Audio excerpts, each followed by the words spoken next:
Então, meus irmãos, este estudo, ele é muito especial, assim como todos os outros, mas este aqui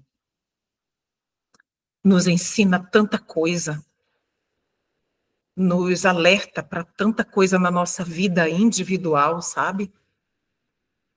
E hoje a nossa maior necessidade é exatamente essa, a chuva serôdia. Mas nós vamos entender um pouco mais sobre o porquê que essa é uma necessidade tão grande e por que que nós não recebemos, não é? E esse estudo, na verdade, ele vai ampliar um pouco mais um outro estudo que eu já tenho no meu canal. Se você puder, anote aí. Não sei se é possível colocar ali no chat, mas ali, lá no meu canal tem uma playlist chamada Põe Tua Casa em Ordem. E lá naquela playlist, tem lá dentro chuva temporã e chuva serôdia. Este estudo é de 1h40. Este aqui é no máximo 1 horinha. Então, este estudo de hoje complementa, na verdade, amplia um pouquinho mais aquele. Então, depois que quando vocês tiverem oportunidade, vão lá no vídeo, no outro vídeo, sobre a chuva temporã e a chuva serôdia. Lá tem muitos textos, muitas citações mesmo, e é bem amplo. E este aqui hoje vai ampliar um pouquinho mais. Perceba que este é um assunto que ele não se esgota. Assim como os assuntos que são relativos à eternidade e à nossa salvação eterna, na verdade. Então, nós somos estudiosos. Então, vamos estudar, meus irmãos. Vamos estudar, não vamos esmorecer. Então, vamos avançar aqui.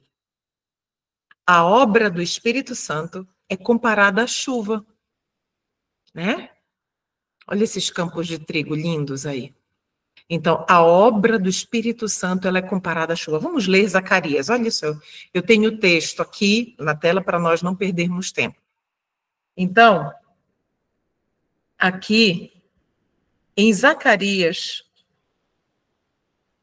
capítulo 10, verso 1, nos traz algo no Antigo Testamento, profetas menores, na seção dos profetas menores, nos traz uma informação muito importante. Já começa com a palavra pedir. Nós precisamos pedir. Pedir ao Senhor chuva no tempo da chuva serôdia. A pergunta é: temos nós pedido? Pedir ao Senhor chuva no tempo da chuva serôdia? Sim, ao Senhor que faz relâmpagos. E lhes dará, olha só, como resposta a pedir ao Senhor, o que é que ele vai fazer? E lhes dará chuvas abundantes, e a cada um erva no campo. Quando a chuva cai e o campo responde a essa chuva, fazendo brotar a erva, o que está acontecendo? Ali a erva significa frutificação. Ou seja, é somente com a chuva do Espírito que nós podemos realmente, de fato, frutificar. Então, conheçamos e prossigamos em conhecer ao Senhor. A sua saída, como a alva, é certa. E ele nos virá, Deus, nos virá como a chuva, Espírito Santo, como chuva serôdia que rega a terra. O Senhor está aqui em Oséias 6:3, nos prometendo derramar, como a alva é certa, nos derramar a chuva serôdia, o Espírito Santo. Mas para isso precisamos ali em Zacarias fazer o quê? Pedir. Então, no Oriente, a chuva temporã cai no tempo da semeadura. Então, assim, eu moro na região sudeste. Então, aqui nós temos as 4 estações bem definidas. E nós estamos agora no verão, essa é a época chuvosa. Então, na agricultura, antes de iniciar o verão, é época de plantar. E aí vem as chuvas, que vão dar potência, né? Vão fazer com que aquela plantação ela frutifique. No Oriente é a mesma coisa. No Oriente, a chuva temporã cai no tempo da semeadura, ou seja, quando a semente é lançada. Aí vem a chuva temporã, que não são ainda as chuvas copiosas. São aquelas chuvas que fazem ela começar, né, a sua trajetória, a semente começa a germinar, ali começa a sua trajetória. Então, a mesma coisa, no estudo lá do meu canal, no outro estudo, chuva temporã e chuva serôdia, isso aqui vai ficar bem mais claro, tá bom? Eu não vou aprofundar. Mas nós já passamos, já estamos passando, ou deveríamos estar passando, no tempo da chuva temporã. Ela é necessária para que a semente possa germinar.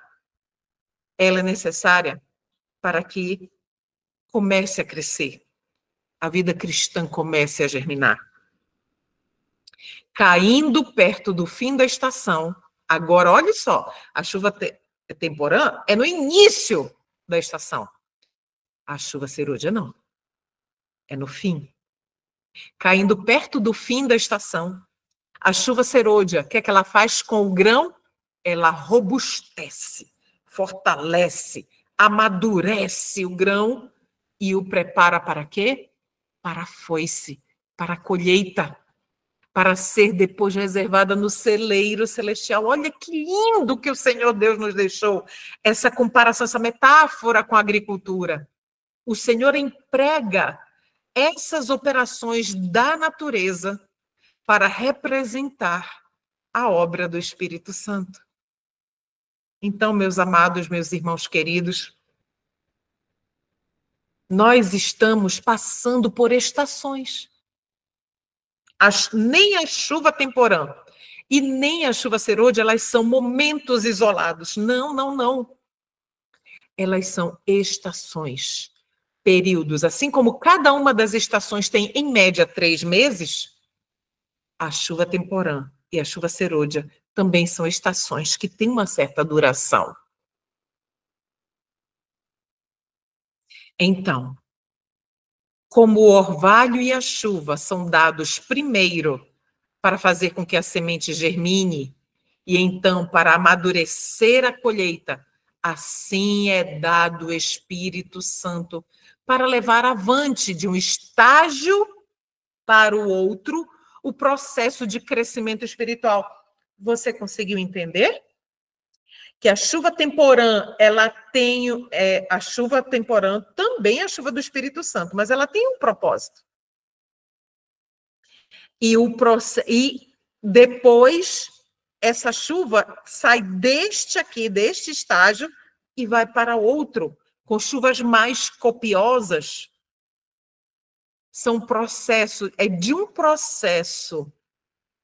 é um processo espiritual que sai, que leva eu e você de um estágio espiritual para outro.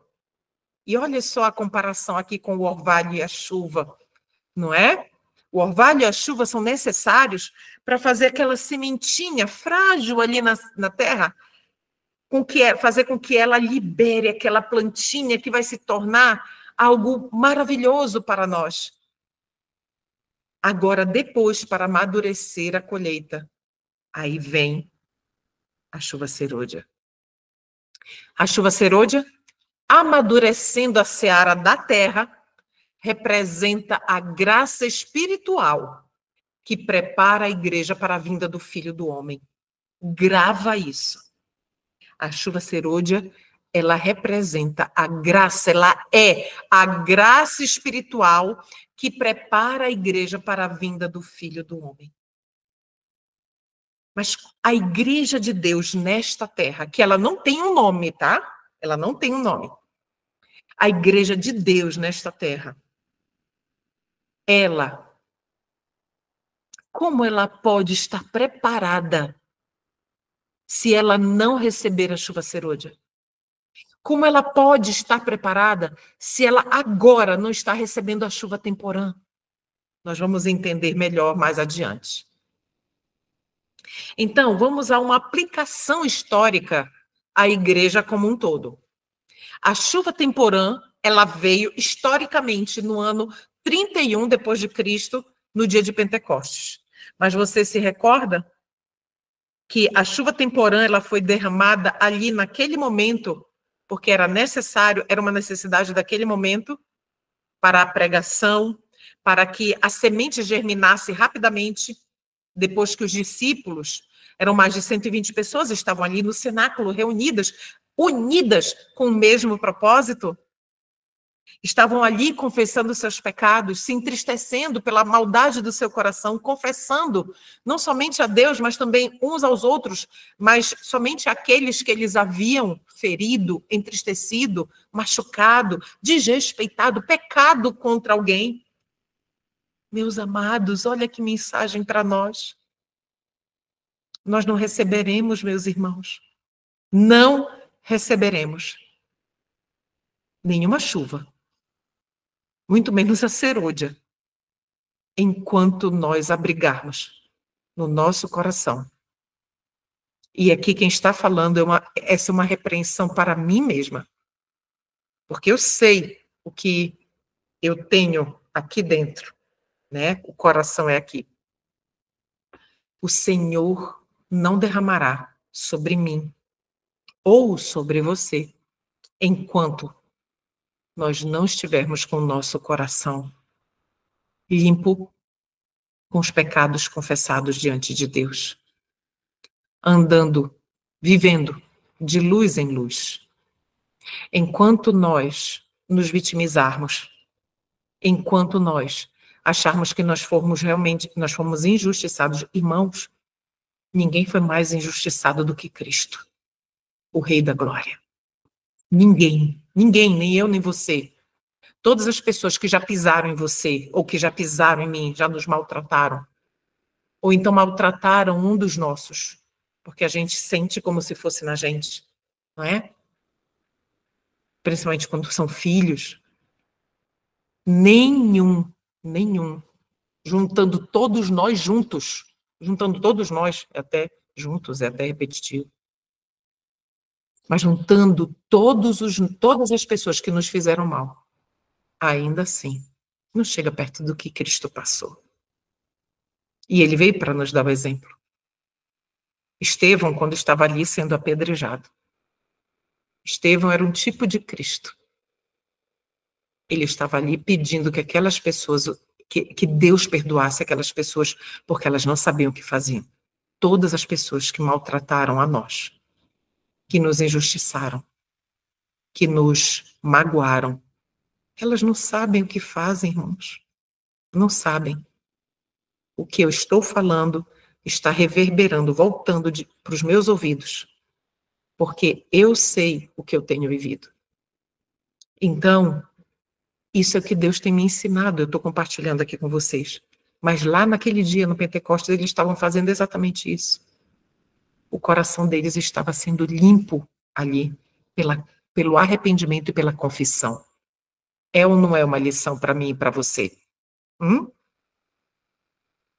E aí depois veio a chuva temporã, em forma de línguas de fogo. E grande foi o resultado, que maravilha. Por quê? Porque ali a semente que havia sido plantada por Cristo precisava germinar por meio de uma pregação coerente e eficaz. Poderosa, eles precisavam de poder. Não há poder em uma vida que não é rendida a Cristo. Não há poder. nem dentro de casa e nem fora dela. Na verdade, o nosso lar é o nosso termômetro. O nosso lar é o termômetro da nossa espiritualidade. Mas, historicamente, chuva temporã em 31 e o derramamento do Espírito nos dias dos apóstolos foi o começo da primeira chuva. Entende o que aconteceu aqui? Então, a chuva temporã que foi derramada ali, ela não foi algo isolado. Queridos, nós estamos na estação da chuva temporã desde o Pentecostes. Ainda estamos nessa estação. Estamos recebendo luz para nos preparar para receber a chuva serôdia. E se nós não formos fiéis à luz da chuva temporã que estamos recebendo, como poderemos pular a chuva temporã e receber direto a chuva serôdia? Será que isso é possível? Não, meus irmãos. Na metáfora da agricultura do Oriente, logo no início, nós vimos que não é possível. Cada chuva tem o seu propósito. E a chuva serôdia, ela não pode fazer o trabalho que a chuva temporã tem que fazer. Estude lá no meu canal, chuva temporã e chuva serôdia, vai ficar mais claro. Consequências da chuva temporã no Pentecostes. Sob a influência do Espírito, palavras de penitência e confissão. O que é penitência? É tristeza pelo pecado. Quando o crente ele está penitente diante de Deus, quando ele se entristece pelo seu pecado, e ele se humilha diante de Deus, pedindo socorro, Senhor. Socorro, eu pequei contra o Senhor, pequei contra tal pessoa, eu fiz tal coisa, me ajude. Eu não posso continuar, isso é penitência.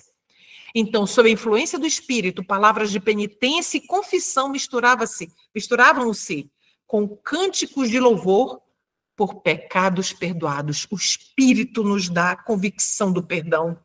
Isso é maravilhoso, irmãos. Maravilhoso. Milhares se converteram num dia. O Espírito Santo fez por eles o que não teriam podido fazer por si mesmos em toda uma existência.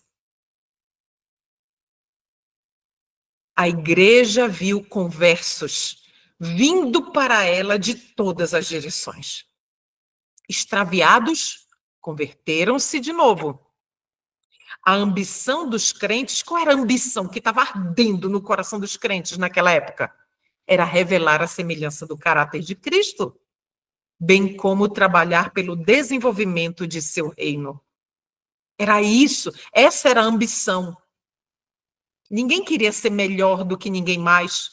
Lembram quando os discípulos estavam caminhando com Cristo e eles estavam ali, Cristo estava mais adiante, eles atrás, Cristo sabia o que eles estavam falando ali e eles estavam ali conversando, debatendo a respeito de quem seria o maior no reino vindouro de Cristo. Isso tudo acabou. Tudo acabou. E a promessa da chuva serôdia, então, vamos ver. O derramamento do Espírito no dia dos apóstolos foi a chuva temporã e glorioso foi o seu resultado. A chuva serôdia será mais abundante, porém. Antes de os juízos finais de Deus caírem sobre a terra, as pragas, haverá entre o povo do Senhor tal avivamento da primitiva piedade como não fora testemunhado desde os tempos apostólicos. Tudo vai acontecer. Aquilo que aconteceu nos dias dos apóstolos, logo depois, pouco tempo depois que Cristo havia subido aos céus, aquilo que aconteceu naquele momento vai acontecer de novo. O Espírito e o poder de Deus serão derramados sobre os seus filhos. E a chuva serôdia, meus irmãos, produzirá aquela pregação poderosíssima, a derradeira pregação antes do fechamento da porta da graça, que nós conhecemos como autoclamor. Nesse tempo, a chuva serôdia, ou o refrigério pela presença do Senhor, virá para dar poder à grande voz do terceiro anjo. Lá de Apocalipse 14, do verso 9 até o verso 12 ou 13, se eu não me engano. E preparar os santos, olha só o objetivo, a chuva serôdia, para preparar os santos para estarem de pé no período em que as 7 últimas pragas serão derramadas. Então, aqui eu coloquei de 2 cores para ficar bem claro os 2 objetivos da chuva serôdia. O primeiro, dar poder à grande voz do terceiro anjo. Queridos, para dar poder a este mensageiro, anjo em profecia mensageiro, para dar poder a este mensageiro, antes este mensageiro precisou ter passado pela estação da chuva temporã. Do contrário, não há poder. E o segundo objetivo da chuva serôdia, preparar os santos para estarem de pé no período das pragas, sem intercessor. 2 objetivos principais da chuva serôdia. Ouvi os que estavam revestidos da armadura falar sobre a verdade com grande poder. Que armadura é essa? A armadura de Cristo. As vestes de Cristo. Nós vamos estudar mais adiantinho sobre as vestes de Cristo. Então, ouvir aqueles, olha, é visão de Ellen White. Alguém me perguntou em um dos vídeos passados, irmã, por que a senhora não coloca a referência dos textos? Porque, meus queridos, a referência é um livro só, é o livro Eventos Finais, ou Eventos dos Últimos Dias. Tudo bem? Ouvi os que estavam, nós estamos aqui no capítulo 13, chuva serôdia. Ouvi os que estavam revestidos da armadura falar sobre a verdade com grande poder. Ah, irmãos, não sei se eu estarei viva neste dia, mas vai ser algo grandioso demais. Não teremos mais vergonha de pregar, de falar na rua, nas ruas, em todos os lugares. O medo vai sumir, a vergonha, o receio de ser perseguido, maltratado, preso, injuriado, tudo isso vai sumir. Seremos revestidos de poder. Eu falo na primeira pessoa do plural, seremos, porque eu tenho esperança. Isto produzia, então, isso aí, esses que estavam revestidos da armadura, falando sobre a verdade, produzia como consequência um efeito. E aí, em visão, Ellen White perguntei o que havia operado esta grande mudança. E um anjo respondeu, foi a chuva serôdia, o refrigério pela presença do Senhor, o alto clamor do terceiro anjo. No estudo do sábado seguinte, do sábado que vem, vamos estudar sobre o alto clamor. Então, vamos fazer uma aplicação pessoal aos cristãos individualmente. Então, vamos agora entender um pouquinho melhor. Chuva temporã e chuva serôdia. Individualmente, a chuva temporã, ela produz a conversão inicial. Entende? É uma conversão inicial a respeito de cada luz que nós recebemos. Então, por exemplo, quando nós nos deparamos com, como, por exemplo, a mensagem da vitória sobre o pecado, digamos assim. E aí você estuda, você tem contato com esta nova luz, caso você nunca a tenha estudado. Você tem contato com este conceito, com estes princípios, né, com estes ensinamentos da palavra de Deus. E aí você diz assim, eu entendi, Senhor. É isso que o Senhor espera de mim? Amém, Senhor. Eu vou seguir com o Senhor. Você já, o quê? Conversão. Aí vem outro tema. Luz após luz. Então, aí você, sim, Senhor. E você diz, sim, Senhor. Conversão. Entende? Então é isso que a chuva temporã faz. Ela produz essa conversão inicial em diferentes fases da nossa trajetória. Tudo bem? Espiritual. E a chuva serôdia, o que ela faz? ela desenvolve um caráter semelhante ao de Cristo. É isso que a chuva serôdia faz. Desenvolve um caráter semelhante ao de Jesus Cristo, o nosso mestre, nosso amigo, nosso Senhor. Entende? Então perceba que para ter o caráter semelhante, culminar no ter um caráter semelhante ao de Cristo, nós precisamos de conversão. Luz após luz. Entende? Em nenhum ponto de nossa experiência podemos nós dispensar a assistência daquilo que nos habilita a fazer justamente o começo. O começo de quê? Vamos avançar. Quando o caminho estiver preparado para o Espírito de Deus, a bênção virá. A bênção virá. A bênção, que bênção está se referindo? A bênção da chuva serôdia. Mas para que essa bênção venha, o caminho precisa estar preparado por meio da chuva temporã. Satanás não pode impedir uma chuva de bênção de cair sobre o povo de Deus. Você quer entender mais sobre isso, sobre a chuva temporã? Também há lá no meu canal, eu não sei se dá para colocar aí no chat, o estudo Reavivamento e Reforma Espirituais.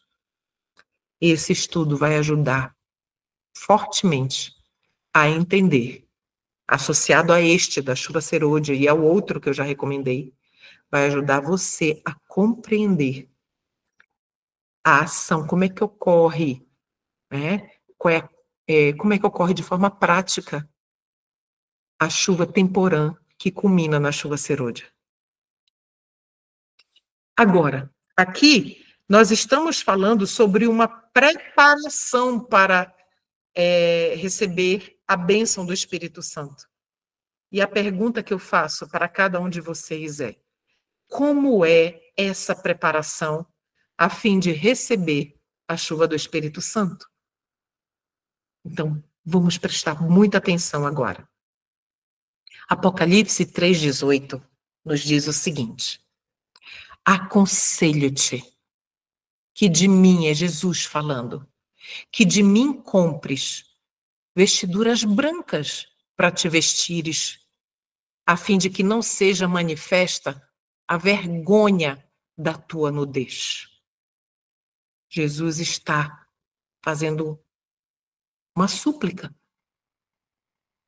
É um conselho? É, mas não deixa de ser uma súplica. Compre de mim vestes brancas para te vestires, Cleuma, para que a tua nudez, a vergonha da tua nudez não fique exposta. Compre a minha veste, para que a minha veste te cubra, minha filha Cleuma. Coloque o seu nome. É assim que Jesus diz para nós. Agora nós vamos avançar para entender. Não perca, estamos estudando como deve ser essa preparação para receber a chuva serôdia, tá? Grava. E primeiro passo, comprar as vestes de Cristo. Como é que isso acontece? Então vamos lá. Eu vou fazer uma série de perguntas e respostas agora. Deixa eu tirar aqui só para não distrair. É pergunta e resposta, pergunta e resposta, pergunta e resposta, para nos ajudar a desenvolver um raciocínio lógico. Tá bom? Então vamos lá. O que representam estas vestiduras de Apocalipse 3,18 que Jesus aconselha que eu e você compremos? Elas são a justiça. Elas representam a justiça. A justiça de quem? A justiça de Cristo. E de quem ela é? Ela é de Cristo? Ela é a justiça de Deus. Devemos buscar a justiça de quem? A justiça de Deus. E o que é a justiça? É o correto proceder. É uma ação, uma atitude correta. Isso é justiça. E a justiça de quem? A justiça de Deus. Vamos avançar. A justiça corresponde quando a gente fala em justiça, corresponde a ações corretas? Sim, corresponde. As ações de Deus, eu pergunto aos meus irmãos, são ou não são corretas? São. Então, as ações de justiça de Deus são justiça, e justiça são ações corretas. Tudo bem? Tá acompanhando, né? Os mandamentos, eles exigem uma ação, sim ou não? Sim. Quando ele diz isso, não faça isso, não faça isso, faça isso. Ele está dizendo para fazer algo, então são verbos de ação. Então, requerem uma ação. Então, os mandamentos exigem ação? Sim. O que eles dizem? Faça isso, não faça isso, não é isso?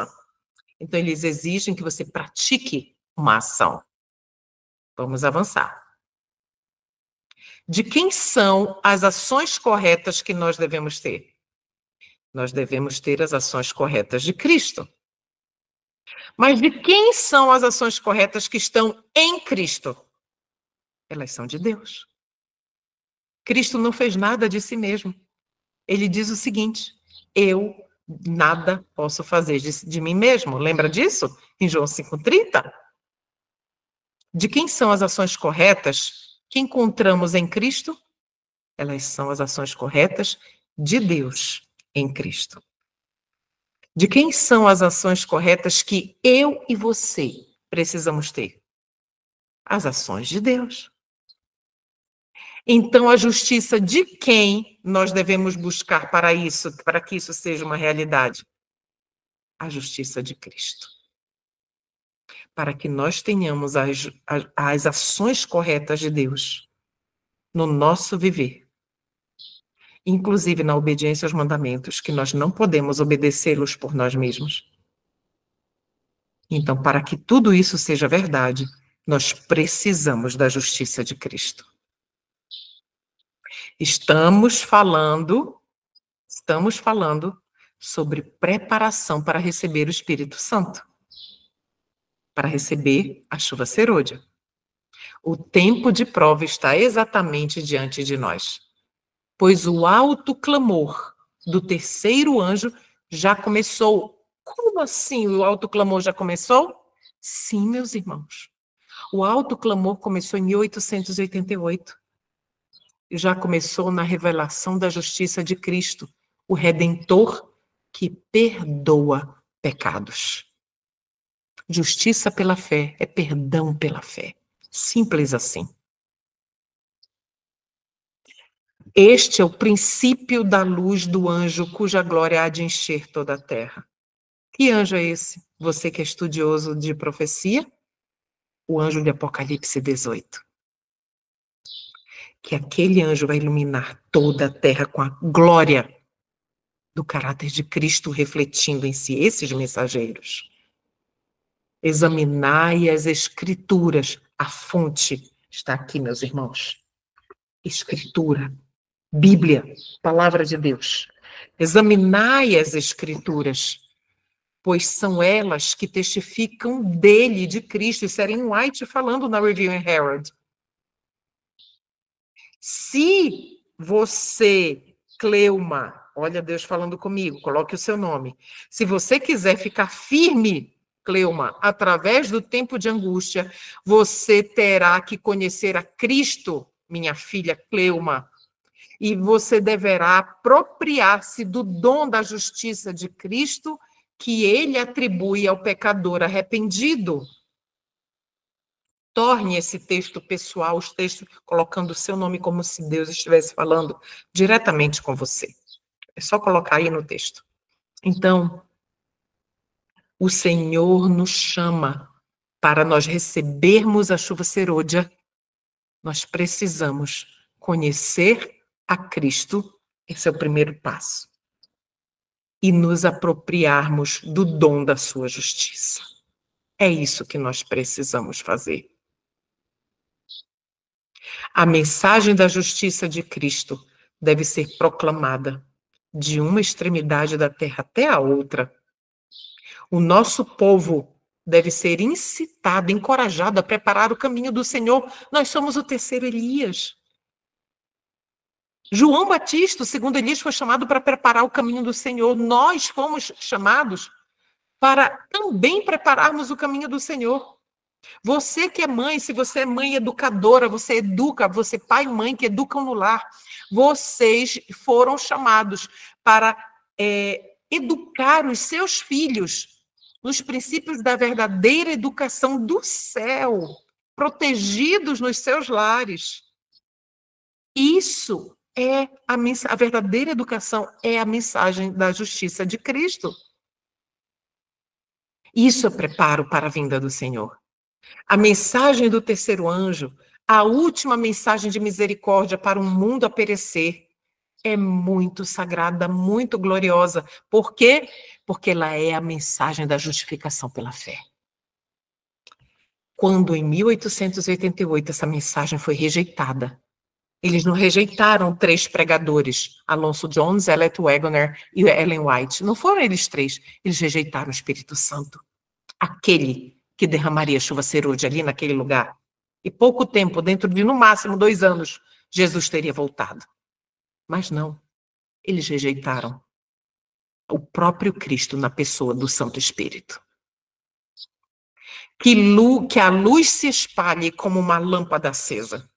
A Igreja de Deus deve agora desvendar mistérios que os anjos quiseram observar e que os profetas e reis e homens justos desejaram conhecer. Que mistérios? Um destes mistérios, Cristo em nós. Isso é um mistério. Como? Fico pensando, Senhor, esta mulherzinha grisalha, pecadora, meu Senhor, só a misericórdia. Só a misericórdia, meus irmãos, a misericórdia do Senhor Jesus Cristo. Sabe? Homens justos, reis e profetas desejaram conhecer isso, e nós estamos vivendo no tempo em que isso pode ser possível na minha vida e na sua vida. Então, que mensagem da justiça de Cristo é essa? Ainda, lembra? Estamos falando sobre preparação para receber a chuva serôdia. Então, que mensagem da justiça de Cristo é essa? É a mensagem presente. Aqui vamos substituir a verdade presente. A verdade presente, a mensagem presente é a mensagem da justificação pela fé. É mensagem vinda de Deus. Tem as credenciais divinas, pois seu fruto é para uma vida santa, pois seu fruto é para viver em santidade, em harmonia com Jesus Cristo. Viver a vida de Cristo nesta terra, eu e você. Cristão significa pequeno Cristo. É isso que o Senhor Deus espera de mim e de você. Os frutos, o fruto dessa mensagem da justiça de Cristo pela fé. Aconselho-te que de mim compres vestes brancas para vestires, para que a vergonha da tua nudez não fique exposta, para que você morra para si, para que você morra completamente para si e viva para Cristo. Há alguns que necessitam grandemente a preciosa verdade que lhes foi apresentada. Receamos terem ficado sem receber seus benefícios. E isso é muito triste, porque há pessoas que vão rejeitar essa mensagem, assim como rejeitaram em 1888. Elas vão continuar rejeitando e vão chamar essa mensagem preciosíssima de fanatismo, de perfeccionismo e de outros adjetivos bem inadequados. O que acontece com essas pessoas? Olha aí essa parte que está pintadinha aí. Não abriram a porta do coração para receber a Jesus como hóspede celeste e sofreram grande perda. Há, na verdade, um caminho estreito no qual devemos caminhar. A cada passo é apresentada a cruz. Temos de aprender a viver pela fé. Temos de aprender a viver pela fé. Então as horas mais escuras serão iluminadas pelos benditos raios de Cristo, o sol da justiça. Nós não ficaremos quando nós entendemos esta mensagem. E nós vivemos no dia a dia toda a luz que Cristo nos concede. Podemos passar pelo que passarmos. Vai até ficar novamente redundante. Passemos pelo que passemos, tudo vai passar. Vai passar. Porque Cristo está conosco. E Ele não quer que nós soframos além daquilo que nós podemos suportar. Os melhores esforços que o homem, em suas próprias forças, pode fazer, não tem valor. Não tem valor para satisfazer a santa e justa lei que o homem transgrediu. Tudo bem? Mas pela fé em Cristo, qualquer homem pode alegar a justiça do Filho de Deus como toda suficiente. Cristo, em sua natureza humana, satisfez as exigências da lei, sim ou não? Sim. Cristo suportou a maldição da lei no lugar do pecador. Pelo pecador, por ele, né? Por ele fez expiação para que todo aquele que nele cresce não perecesse, mas tivesse vida eterna. A fé genuína apropria-se da justiça de Cristo. E o pecador é feito vencedor com Cristo, pois ele se faz participante da natureza divina. E assim se combinam divindade e humanidade. Ellen White está dizendo que a nossa fé se apropria da justiça de Cristo. É pela fé. E quando a gente aceita o perdão de Cristo, quando a gente aceita a salvação que Cristo nos oferece, o que é que ela diz? Que o pecador é feito vencedor com Cristo. E neste momento, a humanidade se funde com a divindade. Mensagens Escolhidas, volume 1. Então, o que é justiça? Ainda estamos em tudo isso para entender como é a preparação para a chuva serôdia. Justiça, em Mensagens Escolhidas, eu queria deixar como sugestão, aqui, ó, Mensagens Escolhidas, volume 1, se você puder ler os 2 capítulos, capítulo 56 e capítulo 57, vocês vão ser grandemente abençoados. E eu vou deixar mais um dever de casa. Sou professora. A professora gosta de passar a tarefa de casa, né? Então, a mensagem do terceiro anjo de 1893, o sermão 11. Leia, meus irmãos. Inclusive, o final do sermão 11 faz parte da nova série de estudos que nós em breve faremos também. Então, esses 2 livros foi de onde eu tirei estas citações que nós estamos analisando aqui.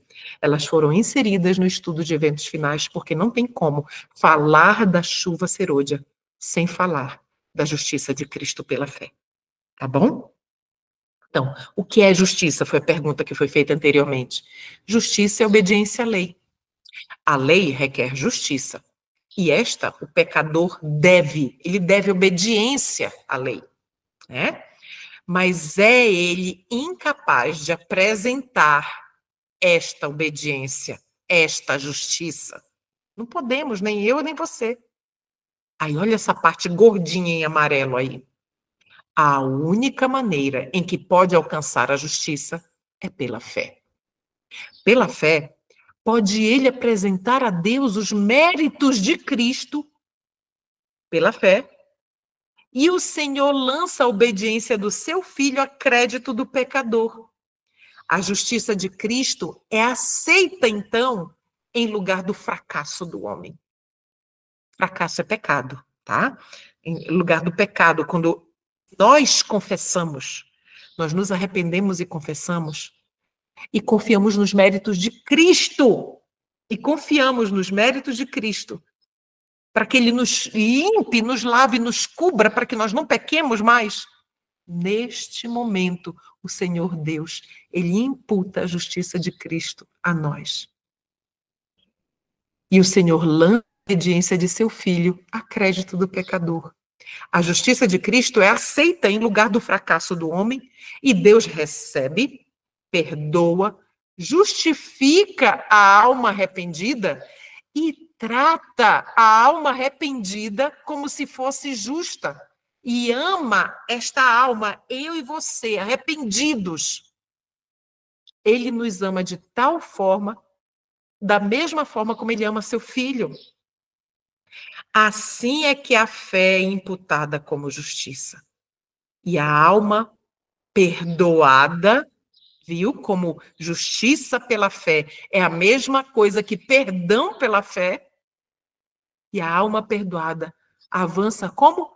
De graça em graça, de uma luz para luz maior. Chuva temporã preparando para a chuva serôdia. Deu para entender? Meus irmãos, é muito claro.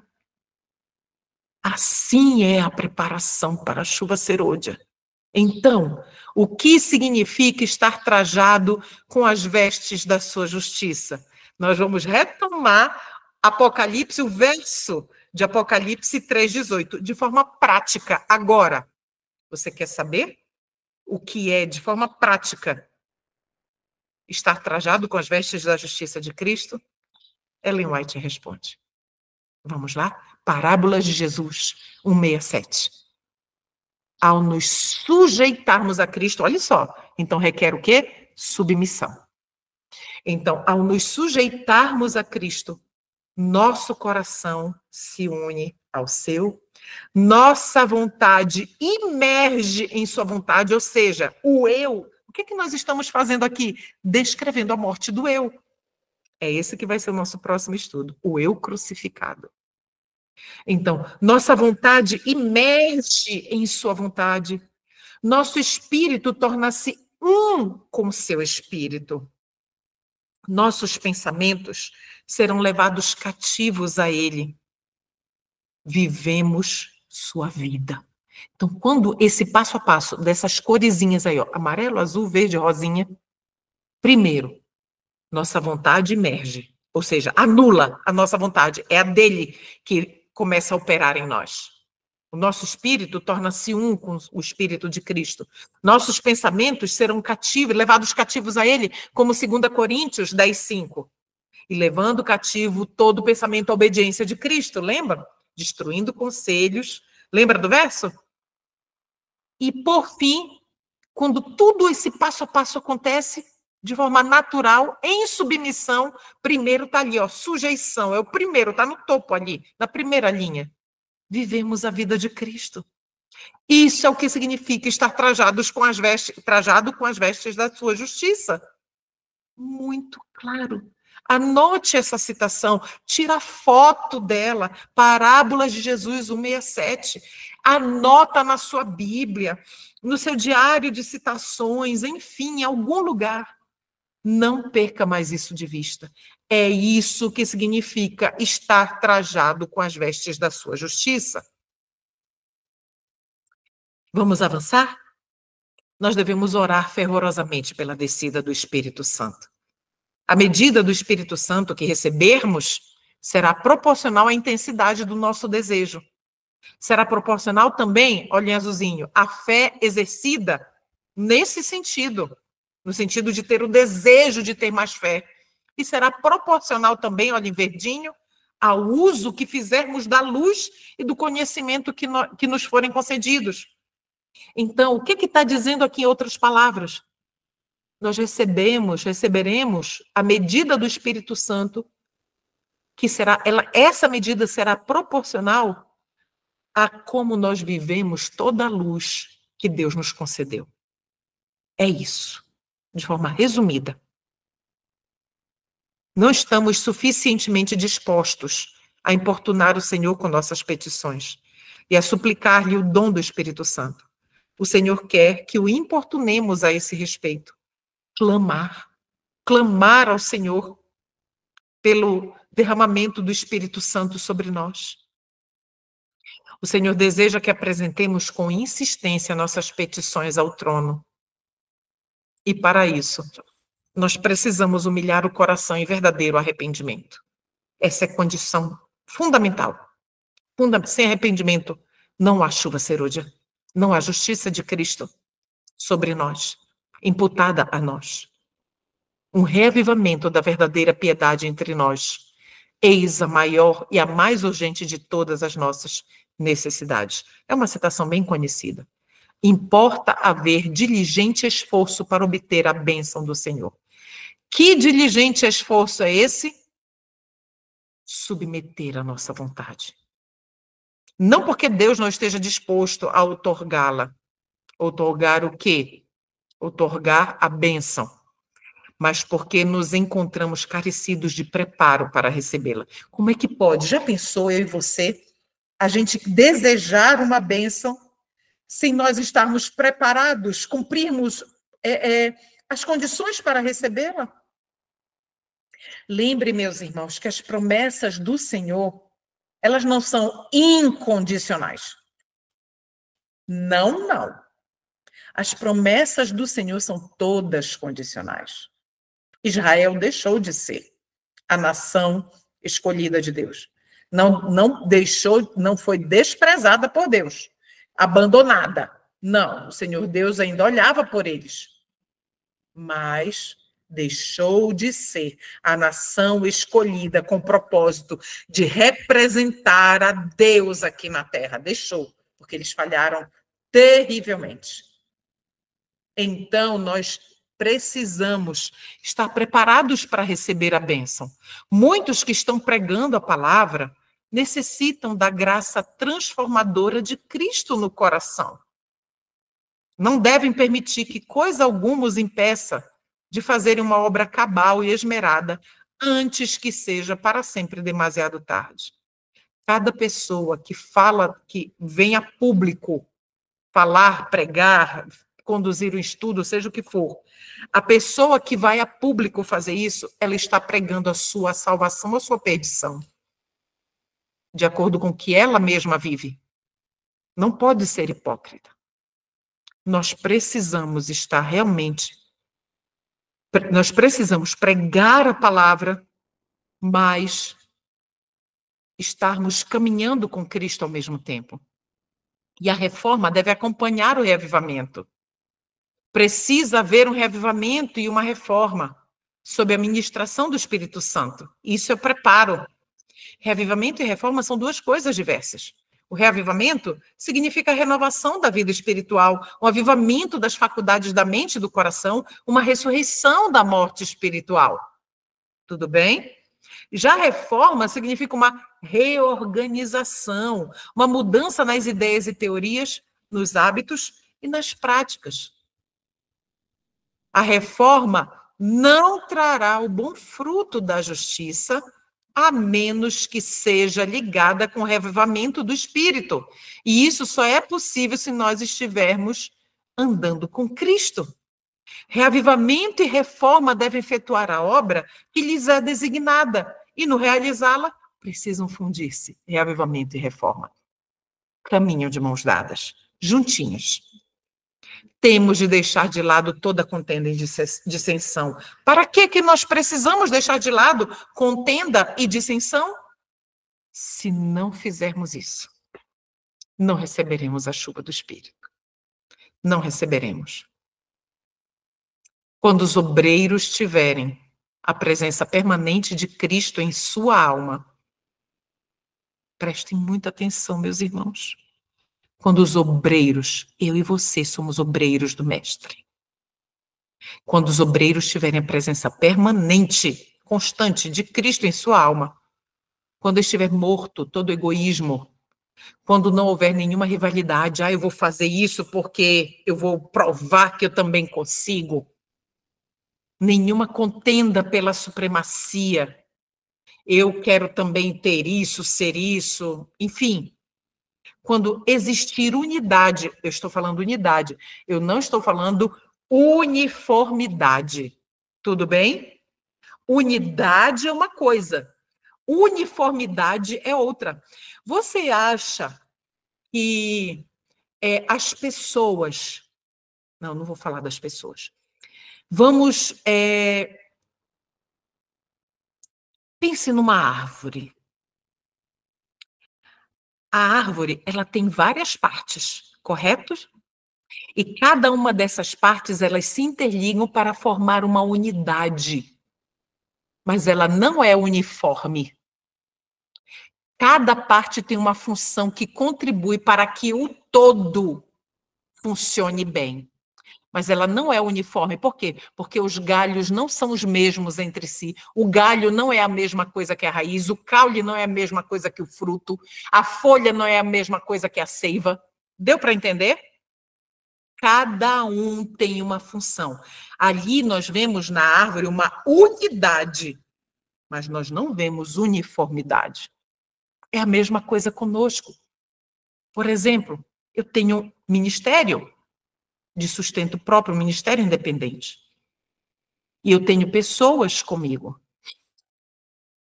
que trabalham comigo na causa do Senhor. Mas nós somos diferentes. Nós pensamos diferentes. Nós temos opiniões diferentes.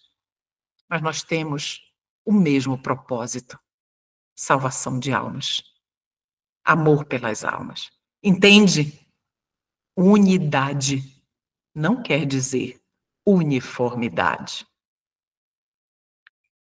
Quando existir unidade, quando eles se santificarem, de maneira que o amor de uns pelos outros seja visto e sentido, então os chuveiros da graça do Espírito Santo hão de vir, a chuva serôdia. Para isso, precisamos deixar de fora a contenda e a dissensão.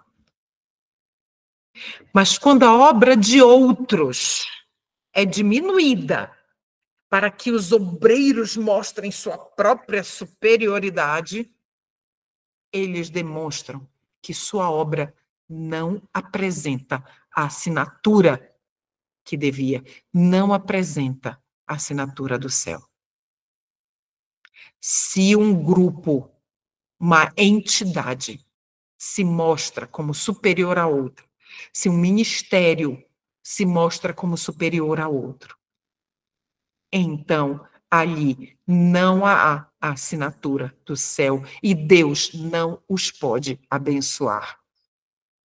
E não receberão a chuva do Espírito Santo. Entende? Então, qual é a nossa parte? Desimpedir o caminho para a chuva serôdia. Como a gente faz isso? Vi que ninguém poderia participar do refrigério da chuva serôdia, a menos que obtivesse a vitória sobre o quê?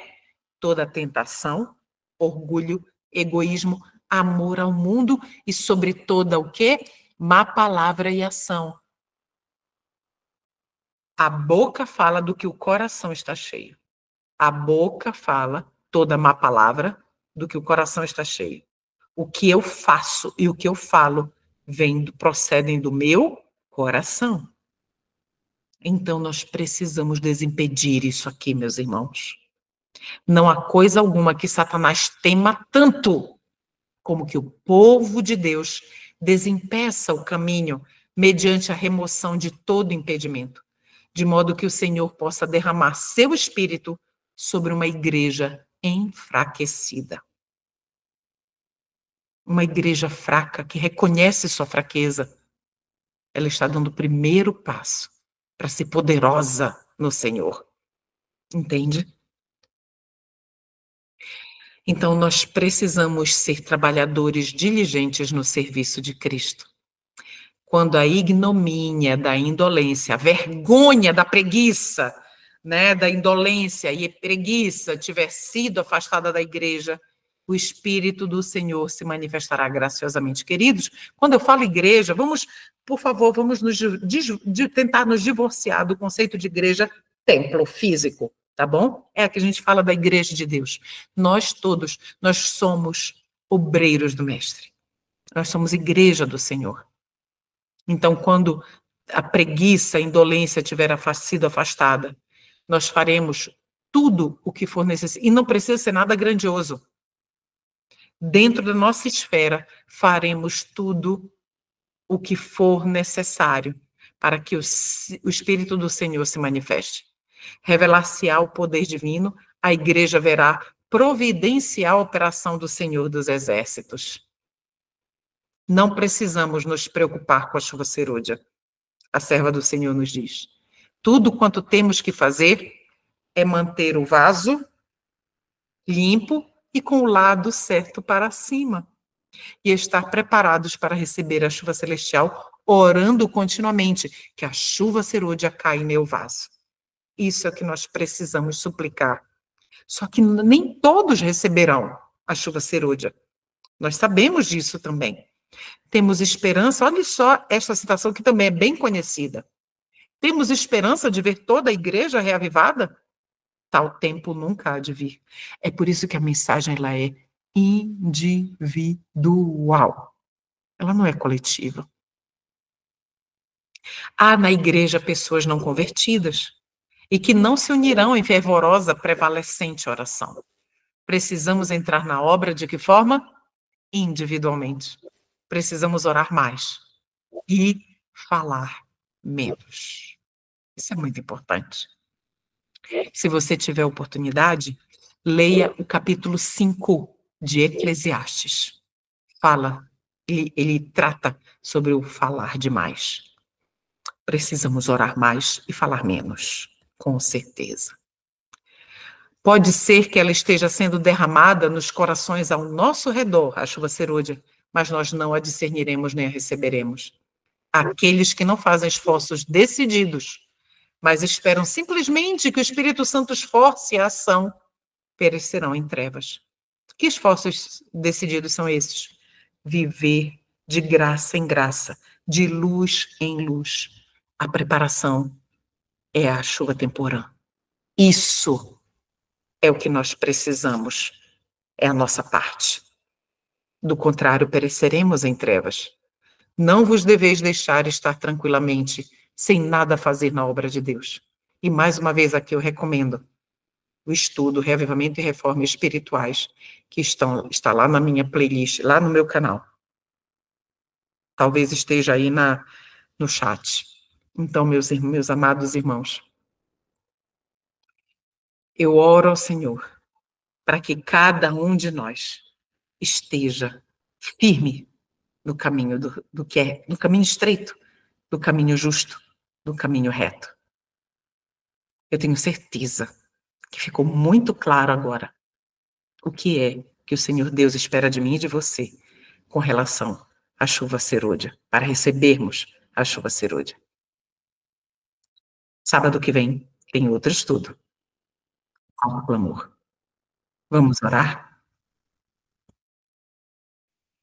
Pai eterno, bondoso Salvador, pelos méritos de Cristo nos aproximamos do Senhor neste momento, para louvar o teu nome, exaltar quem o Senhor é. O Senhor é digno de tudo de nós, de toda a nossa adoração, Senhor querido. Por quê? Porque o Senhor deixou luz em profusão para todos nós. Obrigado por nos ensinar, por nos guiar, por nos corrigir, por nos exortar, por nos admoestar e por nos repreender. O Senhor não desiste de nós. Louvado e bendito seja o teu santo nome por isso, Senhor. E ajuda-nos em nossa caminhada, porque não podemos terminá-la sem o Senhor. Suplicamos a justiça de Cristo sobre nós.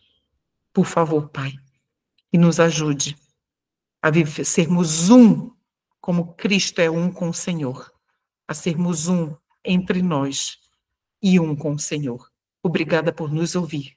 Em nome de Jesus. Amém.